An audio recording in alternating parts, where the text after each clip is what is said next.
tula mai le tatou taimi le wati le nei whawanga la fiafi ia ua whamidu te wate ali tu la valu.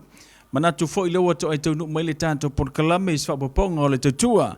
Ia, ale sunga fo ia Asi'ava Tuipe'a Atonio le ngata fo i lewa o le sunga ia Lofipo Peilua. Ia, ma le sunga fo ia Levaopolo mo le tatou podkalame o le Vaofilifili o Samoa. Ia, pe ona masani le tutua ia fiafi o solua. Te tasi ia pe ona ye le tatou podkalame ia o le melea la se atu le tatou podkalame pe ona masani ai ia ina i vaenga taua fo ia wa fa fonga mai le tatou tinu o stemi mulmuli ia ona maua fo i leo le ia ma le tatou fa so pe ona masani ai le nei fo i podkalame fa talo fatu a Lofipo ma lo so fo manuia le nei fiafi ia so fo manuia sau e fa malolo aku sau e o lo malanga i Samoa ia ko ingo le bao sa lo pe kwa amongo le baso lea ai ro kari pe lima pe ngai minguke o kau mai le o Tuipe'a fa moli ia le lai masalo na le minute ia ona to e tali watu le tanto por kalame le sunga ia Lofipo ma le tanto por kalame ele nei fo ia fiafi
Lewa tole male tātou te mile wanti se full male tasi minute lewa te aile tu le valu ia mai tau atua Lofipo Peilua lewa saudu male tātou por kalame mo le whaafonga mai ale tātou atinu.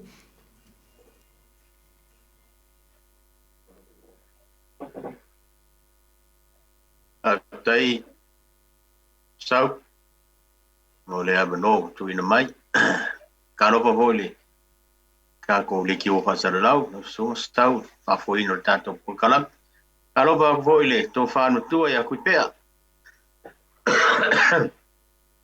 ya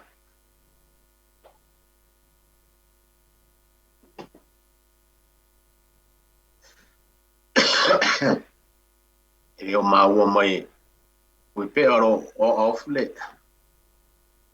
Michael going wa mai ya ya ya makamai ka por kalam fastai fatal fat malon se fo I lo sunga Lofipo lo to fasa le aula fa pe vo in fatal fa ile sunga ya sau sunga I fasa le lau ya te manatu o le nei fiafi o le a o mea masangi ai mai ai le vavau o Samoa se ia o I le whavavau o upuna ua tātou lau vivilu ai nei ona pō. Se ia tātou mua I momoli mea I matau tusae pe o lea mua ngana le atunu. Me lea, ia, tātou wifo matitalo. I le swafa o le tamā ma le alo ma le nganga pa ia. Ameni. Mātou wala au I tastou pa ia oe le tua le tamā, le tua le alo ma le tua le nganga pa ia.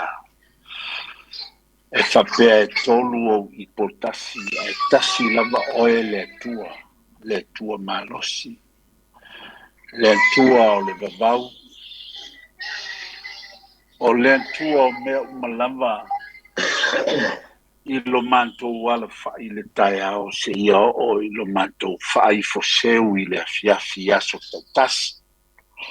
Ta maa mantou te mua I ia oe, whane ne ina oe. Awa oe lava, e suia I la mantou ngangana. O la mantou ngangana whavivi sa a puti ma fi mo matou tupu mo matou tamali e fa mua lama oe ona matou fa ne ina wae wa ono mea matitau ile nganga o le faftai tama matou te faftai ai ono le soi fua o Samoa I so se tafa o le lalula le ngata I te tono si o matou lama tunu I Samoa ia a onisi o tafa o le lalulangi wa fua tuai nei au nanga I le mātou lava ngana Samoa. E pei o le pulenga, ma le whafoenga, a le leitio, o le radio Samoa I au kilani New Zealand. Ia ua a fua tuai se leo. A wai tu e fia o Samoa o whafonga mai. E wha leo ina le nganga o le whaftai. Whaftai te maa. Whaftai tele I lau pule whasoa. So se mea, so se vaipanoa, so se pufa ngota, so se totonga o lo mātou o langa whale asu. Mai lawai leo langa whale nganga se iao I lo mātou o langa whale tino, whale mawhau, whale loto, ka mātou te whaftai, mo le mea la mai tasi, o lau pule whasoa whale tamai a te mātou. Ua mātou mautu whaanga, ua mātou mautofi, ua mātou sapi, ma mātou talisampaia le tele o manuia, whaafitai tele tama. Ia, mātou whātou e se fo, se tele I mātou, vai lava I mātou tamai te sila fia le nā mea, whamangalo. Whamangalo Samoa I le afua mai ona tai, te ia o lava I se au pito I titi ta mawha mangalo I mātou. Ia, mātou tu inatu le neia fiafi I se awala whaapitoa ta mā. Ia, e te tauto luaina la mātou whasoa. I la mātou tofi, na e tuina mai o le mātou tū ma mātou wanga nuku Faasamoa. Ina ia mātou wola po whea lava le laulani. Ia mātou I loa pea o na tau te tā I le mō le ala I ato e tamā. Ia papatisoina mātou tū ma mātou wanga I lautala le lei. Ma lou fina ngalo alofa tamā. Papatisoina ai mea uma mātou te whaia. Ina ia ingoa uma ua whaia I lou lava suafa. O a mātou tū ma mātou wanga nuu ina ia mātou loa le sua malie. Ma le mata mo fie o lau pule whasoa, ma lo mātou whasino manga mai ate. Oe, ia, tasi lua ni fina ngalo e maua le nei e fiafi tamā, o ai e ao ngā I ai o lovi I ngā telelea. Ia, au mai a Lofile mu, ma le whaata malii, ma le Faliuga o Samoa, e whaia I la mātou whasoa. Ua mātou talo I nei mea uma, Fatasi mamana o lilo mātou loto, ia e alofa matalia mai. I le suafa o le tamā ma le alo, ma le anganga pa ia. Amen. Amen. Ia. Ua lea ua tino lua le so, ina ua tauto lua ina le tua le tātou whame moe Samoa. Mātou te moe tāle sau. Ia, po o le lefu o le tae au na liunga lua. Ma o wasuasu lefu sai matamatangi. E whalanu ai au pa ia whaofo ngata Samoa. Pa ia o tama maulatu ainga malatu tama.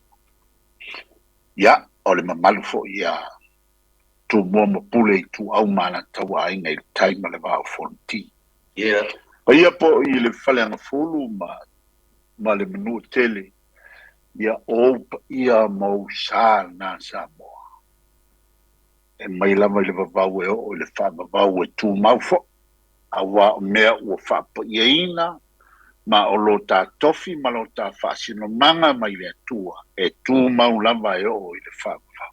E uma ia o ngā tūpulanga, tūlai mai nisi au ngā tūpulanga, e tū mau pēa le nāma malu o tātou tōwhinga o tūpu, ma whasino manga o tūpu, ma te malii, ia, ma Faliuga tōwhia o le atunu, ia e tū mau pēa e o le whavavau, ia o sā mātou whatalwhat, whatalofa, whioi o le talalele, ia I le tua inga sā. Ia, le pa ia I whawhiangainga mau tō whalitua. So se tofi, so se whatawhaitau langa o e tā puai, ma tali tonu I le atua moni, mātou te whatala, whātu mālo le whaitatala. Whawhitai le alofa I a Samoa, whawhitai le moli o Samoa I le atua I le aso ma le aso. Mālo whawhitai, ia. A whai o whawhale tulu ia, whawhale malu ia. I le fina ngalo le atua. Ia loutou soifua ngā luluai. I paia inga mafio anga a wale tala le lei ma se manuia o Samoa. Ia. O le mātou te whatalo fafoi. I lau whaafonga anga I pa anga masani o le tātou polokalame o le Vaofilifili. So se tafa lava o Samoa o whaafonga mafio ai. Ma maliu ai. Ia. Tālu whātu ma le whaaloalo. Mai le tātou polokalame o le radio Samoa mai Aukilani o le tātou polokalame o le nei o le Vaofilifili. Talo Lofipo? Aro se fua. O le asa tala mai le ko inga o isi o tua ia le Levaopolo. A fonga mai fo o le tātou o tulu o le nei fiafi. O to ina o lo. Tu ngia o lo Samoa. Salo e lua na I whaalewelave na whengai mto ina. Salo le vai aso fofu ka kofero ia.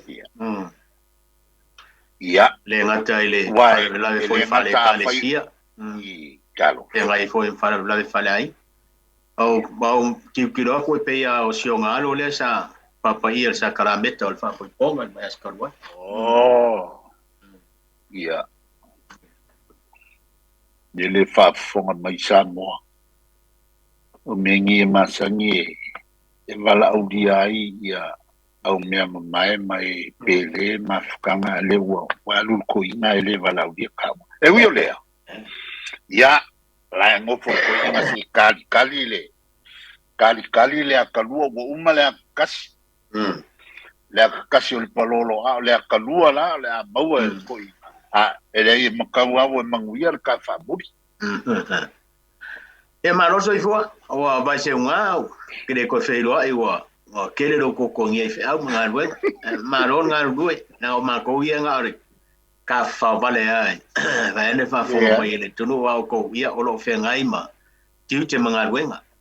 Ia, man tua fo i o le upule nā o le tawhau. Ia e ele tawhau le leipi o le tawhau le talinga o te fungau. Ai ve se ia le ngā wha, le si una wha pe o le vale le ai e ke le o koe ka whao wha kama wha pe ngā wa uma ngā asu. Kai mi ngei po whiara mea ka kou ke wha sou ai ma ka kou ka whao ai. E o ai sa ili ma ai se wha lumanga o se mea le lei. Ia, a wale a inga ma. Ma le tunu fo. Ma lor so i fo alo po i oe se wha malu. Wa ka ua le upule o le. O le wharumanga whikau i kōngu amana ka pōl ka lame nei fiafi. Wa le sa u whakarikari aku po le se wharumanga no malanga. Ia ingi ngai mea ka ua o lo e malanga mai malau ko whanukua. A wa fo le whafonga le datu o tuno. Ia, inga ngi whangongo tangi au. Kere ko Peilua. Inga ngi whangongo tangi au i le whafonga Samoa ma o so ese le manga o le mantou lava.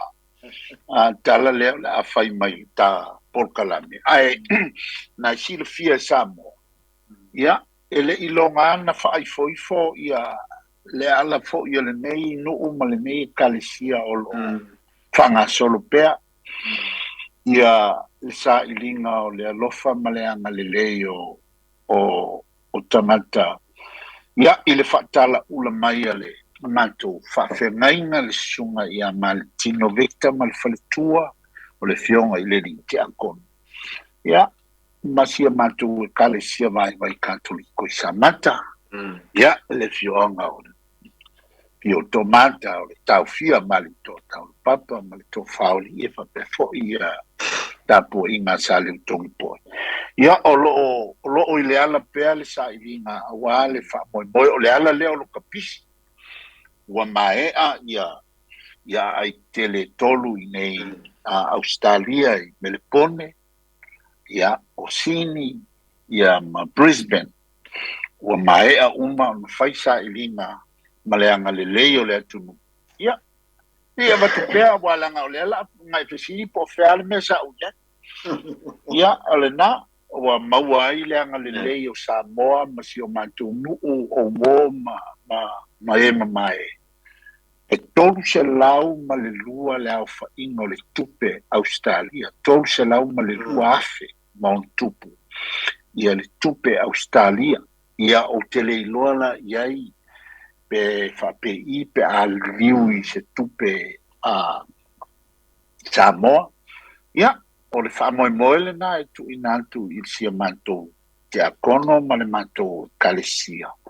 Ia awala la tu fatala ula mai awaili fatea ngai pufua le vai ngai ina ua mai fatala ula peia o ala mea i tele o kalisia mafionga ia o mea nei o lo fai ai tato manwen o le saili i leanga le lei fafu to titi ala mai Lofipo o lo mai so neila o le ato e fono ai ia le maftanga i aukilani maftanga samata i aukilani la stona nei le tula sfulua ya ona fono fo le no fo nga masani ale o hola le casa al calcia cattolico i Saint Anne's ngai manrewa ya e fono i fo ya o lo ta pena fo ile aso fa penei o kilani la toia si o manto no Lofipo ia pe o le tala tu le na na le no tapisi kaule bango mai il kanko polkalame mal falon Maro, o kau akai maro lon sa.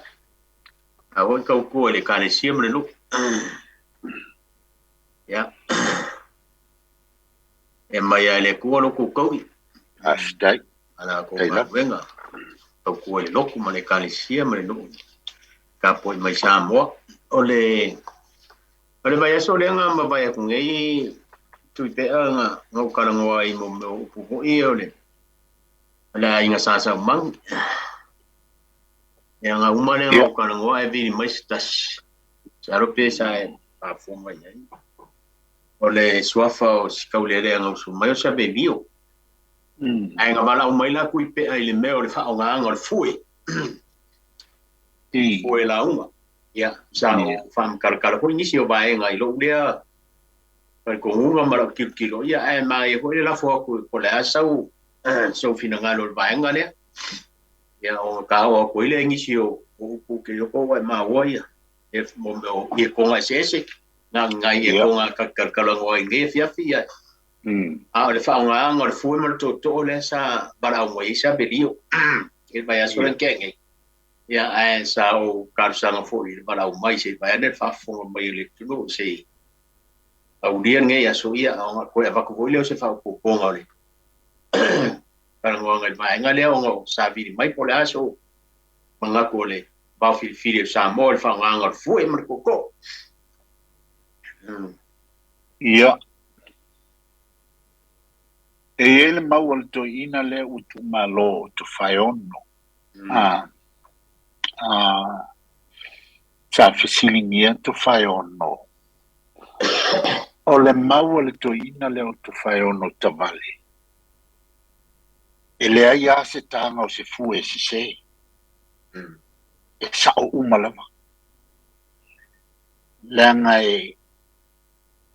se umalama e iai fo'i ona mai tau e iai fo'i le mafuaanga I le tanga o le fu e lea ma lea faina o le anga nuu e tā le fu e launga tasia umalama a o le anga I whanua e se ai e iai le foinu mela tā le isi nuu e se fo'i le foinu mela e tā ai le isi matai e iai fo'i le fesuia inga ma le mafua o lima o a au e tā ai o fea tā ai o le maula lea to ina ona o le tula I mai o nei vai taimu e le ai ase tā e se a whaia e whaaluanga ma tā tutu I le to'o alu le launga o le nālam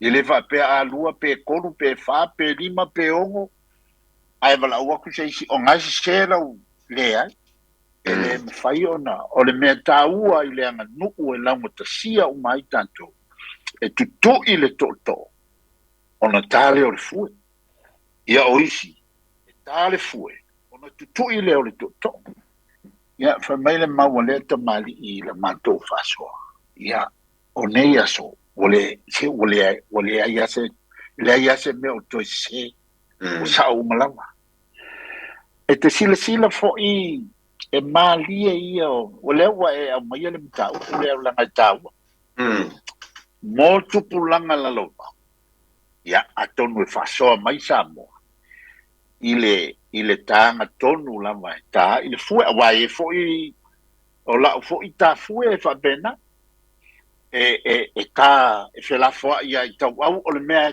tusa a o fea la le tau au e moe ele fue e se fo ina e le isi tau au e moe mai ile tu tau ile le mele uai to ia a fai o le tangata e anga vai pena e te lo le tu al tangata e anga vale pe ie o le lima e matua I ailana lona au o le lima le na e ta oto ai malana fue e fa pena ma le to e o fa le to ia e fa pena la ia e le si tu ai ma tu I to vo le e pe ia ku ia ku ko kiki a fa ala vale le ka o ko le ale ko ia ese a ia tamat e ai fa le vela vena o ia na o fa ai tangata matutua tangata lava o e alu le launga ia kunga la wa pe foi lele wa masania I lava o le fueanga yo ai go kai ke vai ia ile mau Samoa o le vao o le vaenga o le launga e tā i le fue. A o whangasolo la. Ai si to ina e te mai e pa I foi le whaonga le fue o se mea e tau na whawhangu e whesoso. O le ngai o koi ki anga i oi fue kai miuma. A la e alu ale launga. Ia o le whato ina na. A titilo la I ei tupulanga. Tātou ne. Tātou silo. Mai foi o le launga e whako a kāle fue pe a vavae o so uma mai pa ia a o se e mai le lofa o le kua va solo mai I kai ao e whako a vai va ben a le ka ke vai con sole e alu ale fue la ko ia ko na ia I isi to ina ia o le fato ina le na e lem faina tanto fisilia ai e fisilia e whaamatala mai ai le to ina e tāle fue pe a vai le lau ai a whailanga lau e a lualanga fue ia ai a ua masanei walanga o ko inga mantua to ina moale fue o le si ko inga ngofongo fue le so akoa malonga fue o angeala ile kai me fai ai sanga launga wanga yo ia le fue ia pe se me masai foi dele ia e fa pena o isi mafuanga tilo ile ai a tatasilo ia Atonio e ngale le fesi fa so mai le tunu pe ia se winga a ofe po o ia fo ise mafuanga e ta fa ile fue ia pe ta fa fia wa ia mal ka fue le ia nei ia e vilima ia e ia winga malama ia winga mena a fa yo le fue e na te tali e talo e sea ia le tūlanga I se taimi se tala la tamai o le fue pe o se mea fo ilele o sana e kalo ai ia le lango po le ngamu se tulo o lele e fa pena le fa mai po le ili e fa mai fa pena e lo matua a tu mai la ile nganu ia na o fa longo ile le fa soa fo ia tamali ima ile fa le tui fo ile tai ile tu me mana ia o le fue ia mai ile vai na mua e ka esele le winga o a uma mea mala e fo mai ile laum e fa le laum e pi ole tanga le fue e o mai ile le mana e o mai ile mana le na wa le inga foi mai o le fue ka po ile laum o le mana la le na e faatino le tanga o le fue e ia le winga e talo ai ia pea na fa mail ko ina la le o ko fai che wole ai a se kanga I se sa uma la ia o la ta Italia wa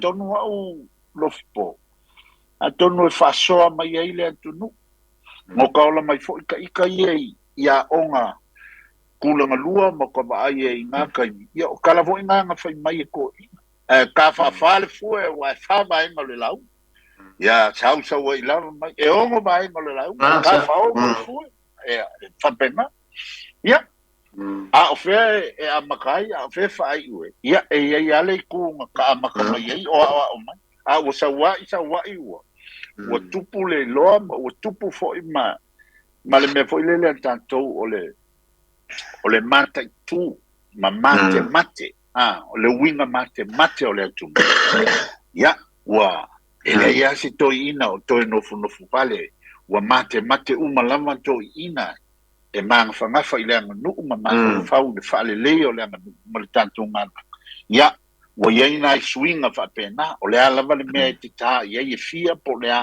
ya o la uta na sa ya ai Atonio fa so mai le tu e foi ia fa mautu ai ni fina ngalo foi po le asa o le tanga o le fueta ia o le tanga i o le fue o ka kilo ka ika ia wa fa pena fa winga fa nga yoi le fue I lona winga ma le mana o lo mai le tanga o le fue ma lo fa kai kuipe e ele isi ma ia le wa la foi lo fa so il vai nga le foi ma le toto sa lo foi wa mangingo foi le tunu e ave ke o maule pe ngai kalai vaenga le story na foi to fai ono le foi sa vele no te mi solo fai langi tu ngati ele ase kai ele sa uma Saola. wai aka kilo ho ingisi o video kuai ya so ya por 1800 and aka kilo ko inga ele makule le ka ngol foi ale kala oi ya Saola ai ka wai ngo wa kele mal malama ngi vai ka wa ka ko ngo fo maku sao ko fai o ele ase ka ngai le sa uma ya ya ai ore si vai ka o le ai ka kele kam salo ai lo ngai pe se fa o le vai so le ana ka o le si mere o ke ka pe ka ngo ai Tuipe'a o mai lo se ka si o tu la falenga na vini mai ke o le mele o le ya o le fa fonga mai lo fainga lo ko ia le tu ka ko kele fa so fa pe kai mi hoi le o le malo i fai au Tuipe'a ya man ko foi a ku ol malo ala ngie ko ngo mau ko ngan wenga e ole kalesia nga fa mavaenga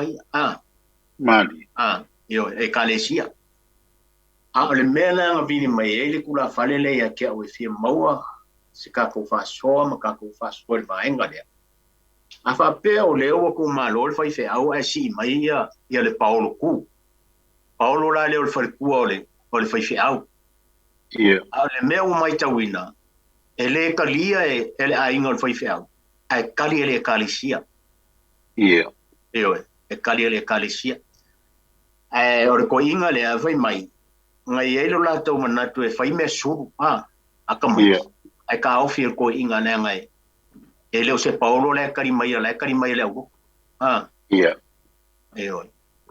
ya ngo fa mo ma fa pe ma ku pe o se mka upe ka ua kele a kongo voi fa so mai ia le tonu le vaenga le e kupu ai so se kalesia ne vaenga wan ka fa yo ia kalesia o lo nga kumalo ia au fenga le ia o ka ko mal malama Saola sia nga fa me a le fisili la e ka kaule kalesia nga karipo ala sa fa il Paolo le afu le ai ngol fa fia pero ngai va ngai ka ku ke a ko ngo fa so mai ala ka la ia ma fa yuto ka ko pokana ngore la va sia ka ku kai tenga la fa kula ele ko amai ka le wa fa ma la ma va ngai o fu ia mo fa ele ya se ka ele sa uma Saola a ro ia ngai si ka ko ka me fa kula ngai ia se ia le va ya so mo yo mai ia ko ngai fa nga me fa pena ole me mua Lofipo i tusa malo uilo manatu ile fai fe au mana fai leo singa fe mainga e ala au telano antu ile tofi o staulanga ole ta e kalesia o so se patele tu malo e o ape anga se nasi. Ile se mea le nale, ale ainga. Wa uma o na momoli le tangata lea le ainga. E fai taulanga ai i le tua e ala i le kalesia. O le matawhai oi tonu le na ale taitai o le kalesia, ma le kalesia, ma le pulia. A whapela o le tu malo i li ia o le mea nan tatou tilotilo ia soina antu malo se pateli i le ai angi kele o ni mea fai na o le taulanga pa ia lava le misa lango maulo fai le iputi po ai lava po saunia ele tanga luenga na e tu malo ai le iputi o le ngala no malea ia a fai fo ini falo longa e mana o le mela le na ia o le mea patino lava ale ainga ia le latou loto potilifo o le tangata lea ele ai ua ele toe ai na lava i taimi na osi fea ngai male tua e ala le tofi o staulanga watu ina atu o le pule o le kalesia o le taitai o le kalesia o lana lea i le malolo ina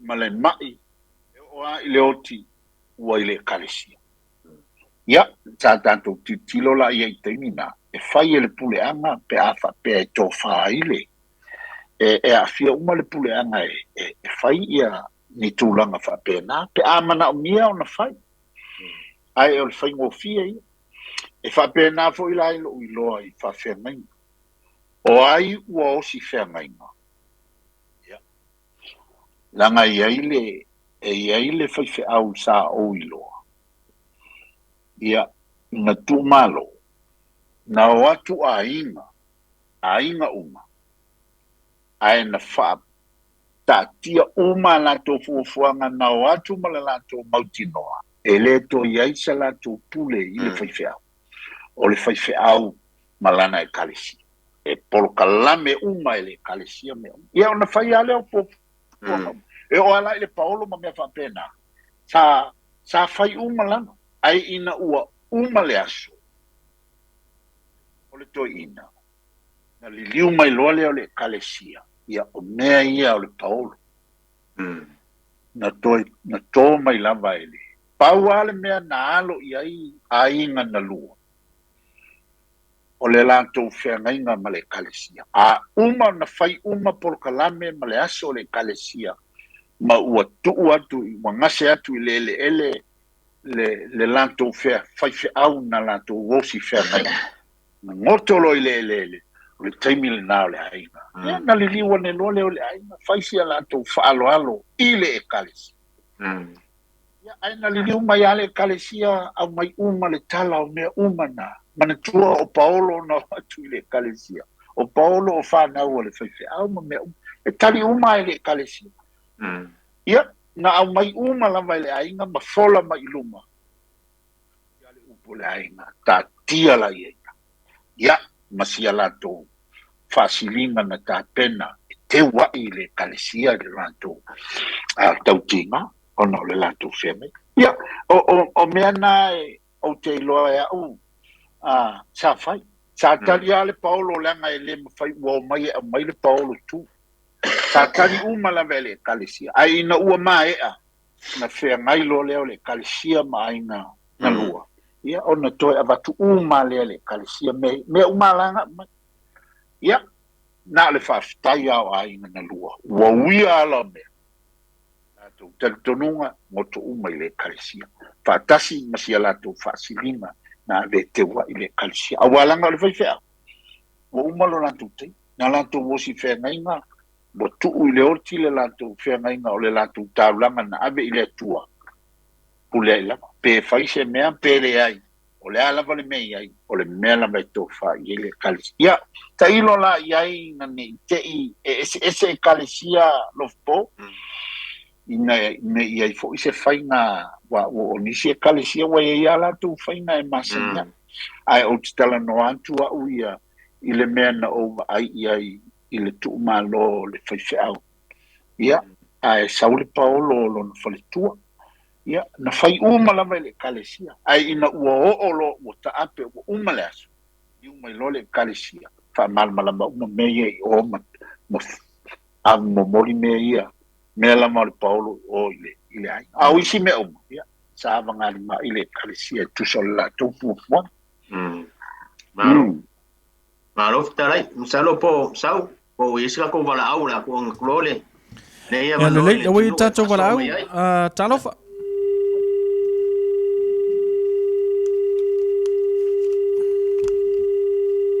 talofa tato wala talofa ia malanga le na talofa ya malole talofa o pe malo po malo siaka oi kalafa siaka o ma fo wa le fenga le ngade vara mo siaka ia ese le lua fea lufan e ke lua fea lufan e ke lana e ke lua o ke lua popo ua le ainga malo fa fikai ai ma fongaku Siāmoā ma ua le ai malo amole por kalame o le ako pomponga ia fikai ole avo ka kuo po kalame o ngore kaimi ia mai ro finganu mai o o ngai sa o uma ia whakalai voio Tuipe'a I pe hor whakuanga a skoingo kangwasa ko whae onga. Ai, sa whakula whongo mai anga mua mengi o kaanga o fue mane. E ole, ia, ole kele a mea Samoa. Ole korua, wa, ole wakari kongunga sa e voi mane a onga voi a ngai voi inga warua uie. E whama engo launga, ai ngonga whaakoru. O wale wingo le kao le fue ua ngonga ua iloa ua umar whaafikai I le akua. O ngā kāle o le fue. Ia ngole I le sivaenga koe kā le fue. O kusa o le fue ka ua kua I kangaka. Ua umar vaenga mua vaenga longa lua vaenga longa kop. Pia le nganga ngā sasau wai. Pika iange pia ngā whikalai Tuipe'a. I ngei au ngā kupulanga. Ia o la ua ka pise mea vonga le pise mea ngoa ngā kā. A kuri au pule winga ngā kā ai. Ar whapise a peanga whakalai Tuipe'a. O ngai ka o kuai ua umar vanga mua. Ia ngā kā leo le fue ma whapea le upu ar kangaka le ku. Ngā kā I le vihingo le kua, kā le fue. Ngā kā I kai au, kā le fue. Ia, I whafolea, e kukusama ko kongo le fali. Mali. Langa la o kongo le fale a umanga ka fa ko lu voi le ile ni makamaka onga ka fofola le rumo ka ikar fu a umara va nga mo ka kango le fu le pier ru ko ka ko fofola e bo va nga lua kusanga or poko nga mua nga maka e manga ia ai ia mai o I akore umu e koru ako. E o I mala o le akungu e koru mala. Le ala kungu nga e se Samoa. O la nga ngunga whau mai ama whau sanga o kako makua. E wafo o le fue o le launga. A o le koko o le kofa. Le ala nga aunga kula fale. O le e launga le fue mo mori le kofa. A sa ngor ka mali o ngaleile o se fue o sa wele upu ko ri o momoli ale I ko fa ani o ngai upu ye mangingo le o le fue o le launga ar ko fa o ngo ka ko kala me mo kupulanga ani la ngai le fa ngai se li pe a on ko ri se vanga ngale li fa ngaro fue singa Really, ora kami va peore ile wakati ai ngai fa ngale fue wa fue le mer kula fal ora la uma ngai point nga ngai mo kupulanga ngai fia mangingo le lei ya ai penga mali e puler kanga karkanga ai ora mangai sa fa kula fo fa va ngore la uma e korukanga fa ngonga fa ko ai ele va pe va kungai ia foro mai lo manga wa ia o ke alu ar kunga mau e va ko ruanga ka le fue o le fue foi ia mo ile pu foi le o ka sir fukia mele umele e ka o ko le la unga I lunga le le kau au ka makau le u er ko o ngai ka o ngai lango ko le fue o le o ma ngai I le mele ku le nga vale kau le nga vale le fu e ku kau le la uma ya kele me le manga ya ele mo fo ile o mo le mo we lungo le ba e ka sire ke me fa nga ele o ka sire fukia mele umele ka ke va ka sire la uma mar ko fa la uma ile u ka makau ko fa le u lima ka makau eu já faço nga ele lá como ele foi faço mas vão já faço a com ele não sabe já não se com malor for com inga vele o pacu de com mai a com ele sakaria ai ngor fe au ia marong for ku a ole carecia nga kalia mo me pulenga mamakanga luenga okay o ngala le fale le o le fe o mo ko fe o mo ngo nga sa fe si ka e apolo e le var fe o mo nga inga e mo ngo fe ku ai o le me sulu ele whaonga e Paulo kungi me asulu. Whaonga e Paulo whaangau. Me wanga lewa po kauki ngā ngai si. Si ai ar Paulo ku. Ngā le mbabai ngā le ia kaulia. Ia kaulia ia mamea masangia. O mea sulu e ave le Paulo whaangau. Ele ave lunga le Paulo ku. Ngā mai e whesiringa ngā mai. Mole ave ngira ko mea sulu langa. Ele ave se Paulo kungi mea sulu. Ele mangingo foi ngā. Markinga inga ia whi mea sulu pe au le Paulo ku. Paulo ku aia e alu le kinga ave konga. Whai ele aso le langi o longo lua. Ele vengi mea sulu. Ia peo siau whasoa kule ngā. Ngai au whai ko whama le au whai ukanga. So soangi me. E maro mor por kalame. Alor kau longo longo. Ki ka waku pulanga la nuwa. Ia mangisi o mo mia. Alo va kai siata. Ia. Kai moru sao lo va. Ia va kai. Ia. Zo go. Talo fal tatu lau. Ia o ke koe whakalo whaku I le paia le mamaru al kou pokalame ringei po. Ia. Sao go ia. Kamai kai o mok. Ma lor sai fua ia. Ma ngai foi pokalame o whadia ringei afi. Ia o le on mangaku sa o lava ia on mangaku fo ia sa o riva vau. Ia o ke whadua inga le mangaku sia o kamare ia vai Asi'ava. Sa ia ka ko ia sola mangua fo ia o kamadi ia le inga au penga fa pele mfai nga ia sela unga ele mfai nga so se kamadi e la unga se po se kula fa le la unga se mka upu pele inga au penga ia au penga ia le ko ngor kuspa ia o le fuer ko mare ka ngoa so lalo ke so ka au ko se ka manga ia sia esa e kolu wa ia ka ngor fue ia ai mo ia lau fue I le ku ka mka ia se vangara ka vale ngai se kala me asia ka ia o ngai ala ia e ku wala nga fue I le ngai ku ka nga vale o lo nga di mai o langa fue nga o lo nga di mama rusinga le pa nga ngai e fa nga mai ia e pula langa ia po fe mo I langa fue I le kai me o le lape o langa la unga pe mo e lo ngai ku ka mka po le ku ka nga vale a le ku ka mka wa mo e le fue so a fa pela ke ka ngo fa nga le wale ke le nga ka ku ka ngo fi fa nga le swa for tamale alo mangang pa ia fa lo ku ka mka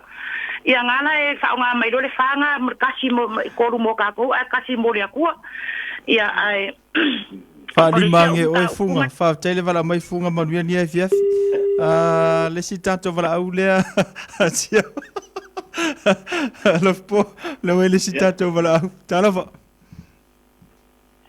Caro foi balau. Galofa. O se vo mo ia vai po. Ia, ma fabaria ko kaule le aga na ke fogi are ka fa kwa ka ko por kalabe. Ioi. Galofa vai kwa ma lo fa ko ia ke ru ka ba uskaria. O le sau ka ba gipsida ga wa ka fa ka ba ga ru ka ko por kalabe ba wa lo. Samoa ko inga.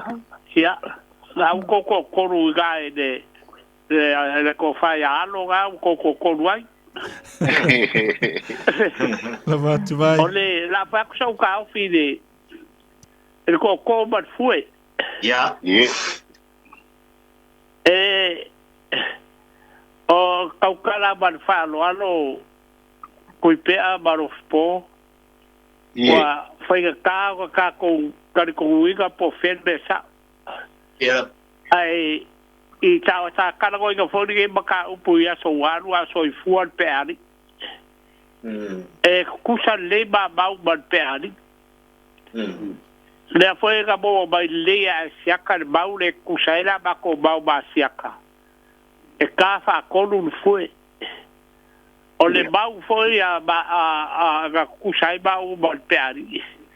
E u ko le ku ko kau. E ka oko foi le fue le ku ko kau pe u ba ka fa ko. O le ba ko I ga o ga ba ai Tuipe'a Vaofilifili. Pe ago fa ya ku sa o ka ku le fale ula. Ko lu fulu ba le lua kamani i fai la unga sa vai mau polu ku fa kasi Faliuga lea o le lako mau hoi lea ku fa kasi nele lako kusi o le whaonga inga o le fua ma le koko o le koko e uu le lima kau e fua le leile mau o lunga o le koko e lo mau a la kau si le koko le wa yaso gei o fai mea mai lugar koko a u whaonga manga mar koko ia kasi ngā mea makau kia le wa yaso gei o le fua e ka o e ko inga o le ka iala mea ngā nei ka whaka oko le fua e le kukau makau mele e le koko le u lima makau e mo moni yaku e le ka iala ia le ia le la unga ga e koko ia aga mo moni ka o ka ko la unga koko e fa pega lava de wiga o mea ua whai ka ke aso ka ko le lopo fen me sao ia pero si au ka mai whai kau ga e mea ga o le au ke ka ofi au mau go wola e mo wha longo e se ionga o kau kua i le Faliuga le konu kau saka o kau kua i mo wa o ka mai nanga ku ia lewa o kau rua i kaika ia si mea o le mea le o le o a inga o whai se au ese ka le sia malako whaiga o le kanko nguma wha e whakasa o le whai se au wa umaga o si whea gaiga mane ka le sia ko sa o le whea gaiga le gu'u lako whai se au a si aku la ia Paolo a inga o whai se au e sea e whawhaga o kau si gu'u le whakasa inga o maniu whai se au sa o baka sigo mal bako aiga e ko fa ka siga o baka siga go ga fa e fiku ka saka ba siga yongo kai mi ga o ge fa fi au le ka le si e fa ka sa o le fa ga la le fa ka sa a o ya po fa ya go e ka le si le fa ka sa a o ga ba liu fa fi au e si ya ku aiga fa fi au yeah e le ba fa ga o e se le aiga le aiga o whare kua o whai whiau. O se aku le aiga o le whai whiau. E ku whakasi a aiga i e galua. Aiga o whai whiau, ma le aiga o whalong whare kua. O ka waku rone o aiga i e whai whiau. E si sa o kua la e le au roku. O le au roku la. O la kouga e kania le pūreka. E bua whaamaka se maoka po se lau a si ia kulole a inga whaisiau. Ia o whaasino lone e maoka ngā po se lau e api ai. Li sau skaimi o whenua e nea. A umalanga whanela wasi whaisiau.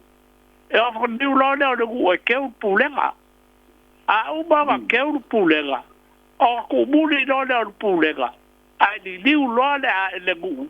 Ia e whaasanga e mane a inga whaisiau. Re Paolo la nea. Ia o fai uma le o kulanga masangi pe o masangi ai kuma o Samoa. I mei o singa whengainga. Ia pe ngana ka fai aku kai kai ngā mea. Ia nanga waka masangi e waka marmalama kene. Pe ia o fai aku au mongono ko fia au fio sangi lea fai se lau fi kufa. Ia nana o kau sigu fu ngā wa sa se longa e pasi lau suenga. Ia ka kau sigu le pe ia o fai fi au fo ka no uma fau. Ia pe o lau le so ge aku i fai go meu a e se foi fai gal ka koliko ia. Ia e se foi fai gal me pisia.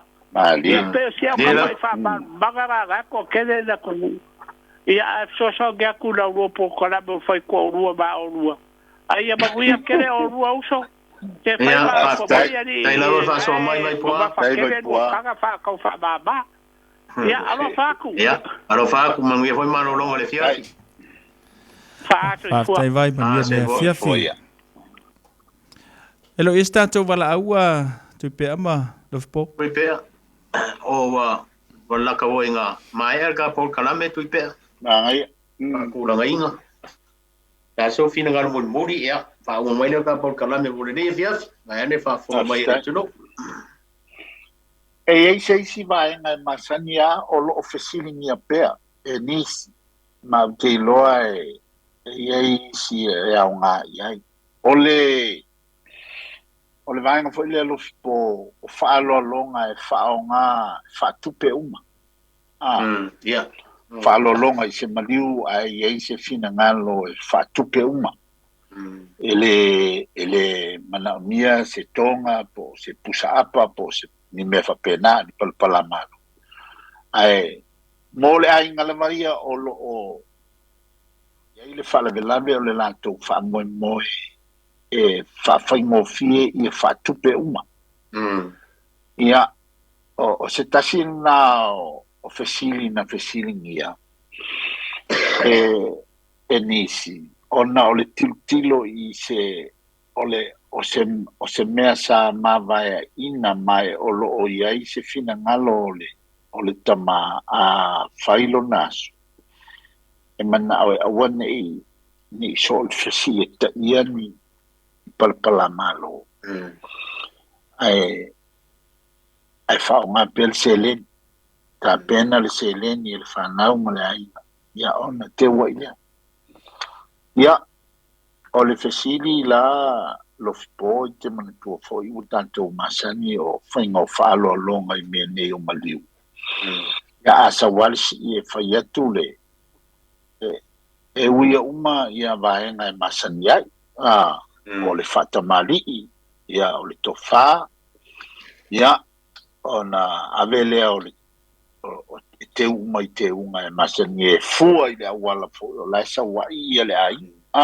le saunga le si po le ale whainga whaia la so fina ngano Lofipo I le vaenga le sa eri keres kai misa kalongo I vai aso umbai ia sa talano ina tele a fo fina ngalo na ia e manko fo I o so nge ia ke wa ia le se pa pui o le vai ia la le ka ri whaingo fie le vai tau ia a ka ko kilo fo ia tunu fa fo ka ko fo ai masamo o le au kupo ia mele mali o kupo ia mele o le fa nga o se lengi o le engi para malo le engi konga au fa nga se lengi ia o ia mai ia ke wa ia mo lo u lo ma e tatu nga ele se me ku ia ile vai wa ile fa o se ia e sa wa ale o fo ile masangi anga fa I Faliuga su ia fa inga ku mau fa vai ia saulam a fa so il vai so ile keres fa so il vai so ren ke ai mana ia fo ile au mai pe wa langa kasile vai ka u lo na umia ai mai sia ia tupulanga lo rawa mali ai man ko fo yo inge o le kele o faro longa le o mana o tamaiti ia saulam mana wa maliu ko inga o le mana o tamaiti ma lo matua fa nga me ai o kuro kamasa ai wa masanga ia o le male ai ka mama inga o le male ai ke wa ia ele se pa pui o le me mana yo le wi fa fonga ma tupulanga lo va ka u fo ta u e fa fonga mai ngai ka mai ki ma ai kasi fo ile va ngai masangia fo yo nga wala au mai a fo ngai ka mai ki fo isa ka ko nga no do fo EPC sa e fe fo New Zealand ma ka ngo ngal va ngai ai mana ia ka ko ka ngo pe ma ka ngo pe ai vai aso e fa manatu ma ana fo fa fonga mai dai fa na wa le mer nga le mo a fe ko fai ku pe mai ka ma sa fa mai le ngai ke fai dai ka la fo la mai al la malo wo ya la ko o ta ko kalambir da fa wo mai ya malo te me salo le nganga le na